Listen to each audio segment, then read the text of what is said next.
Welcome to this fifth in our series on A Rule of Life, featuring St. Olave's parishioners. A Rule of Life is comprised of 6 spiritual disciplines which guide us in leading healthy Christian lives as set out in our Book of Common Prayer.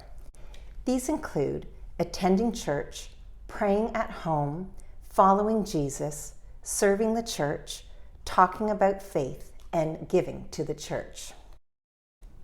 Today, I'm joined here in the Warden's Vestry with parishioner Paul Scrivener. And Paul, I think it's very appropriate that we are shooting this video in the Warden's Vestry. After all, is this not the place where giving to the church was quantified in the olden days? Absolutely. Well, thank you very much for joining me today. My first question for you is about your journey. What brought you to St. Olave's? Well, Martha, a long time ago, almost 20 years ago, my old church, St. Margaret's, North Toronto, was closed down by the diocese. And I had been a warden there for 7 years, and so I had to find a church that offered the prayer book. And so here we are. And also I like a small church, get to know people. We have a high standard of service here. The prayer book is used exclusively, as I've said, and we have great music. I just think it's important that if you're going to be a member of a church, that you should participate not only in the services, but also in helping making the place function. And there are a lot of moving parts in St. Olave's. No, you don't have to be the warden, but for instance, greeting. It's a very important job. It's the first impression that new people have coming through the door. It's reassuring for people who've been going here for years, that they get recognized. How's it going? That kind of thing. I read today. Not everybody, that's not everybody's cup of tea, but for me it's a challenge. It's a bit of a discipline. And if I'm going to be at church, I might as well do that.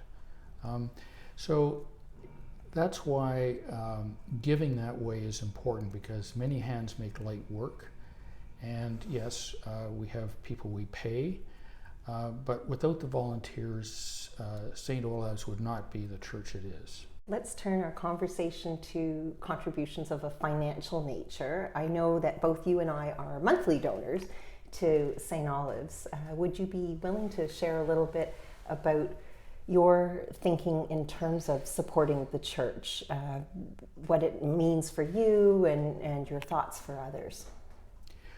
Well, not only does the church need people to volunteer their time, but the church has its bills to pay. I think if you're going to go to church, it's incumbent that you make some contribution.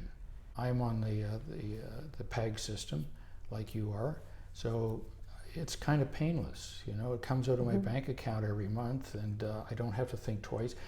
Before I was on PAG, I'd have to say, well, I have to remember to bring a check to St. Olave's today, that kind of thing. And, how much money can I give? And then in the summer, if I was away, well, I wasn't giving anything.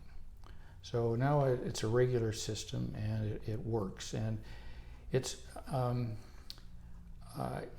a bit of a discipline too. You get a tax receipt at the end of the year, which is helpful. It's what people are comfortable in giving.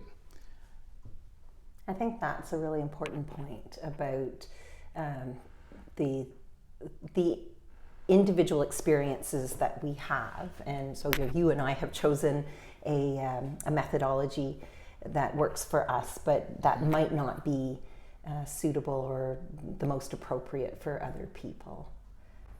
And I think that in terms of the amount that we give as well, we all lead our own different lives. We have different commitments within our lives. But it's a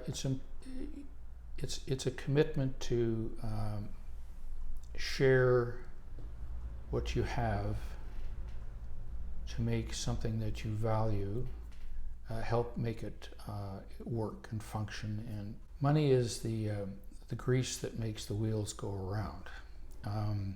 It's not the be-all, end-all. And as I said earlier, it depends upon your situation or what you're comfortable with, and putting cash on the plate is fine too. Whatever. Making a gift.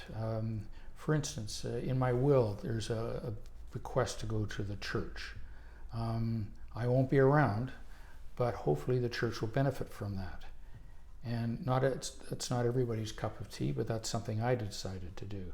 And yeah, it's like if you care about something, it's like if you care about the United Way, well, you make an annual donation. Well, if you care about St. Olive's, you should be making not an annual donation necessarily, but certainly an ongoing one.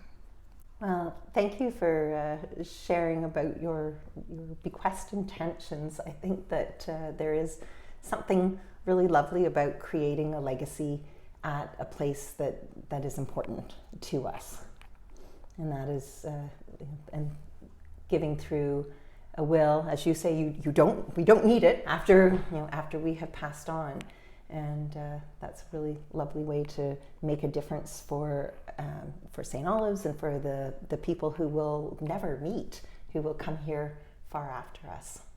Exactly. Yes. Well, Paul, thank you very much. We have spoken about giving of our time, of our treasure. We've talked about creating legacies, and I think that this is a really beautiful way to talk about this particular rule, giving to the church, and just in all of those different ways.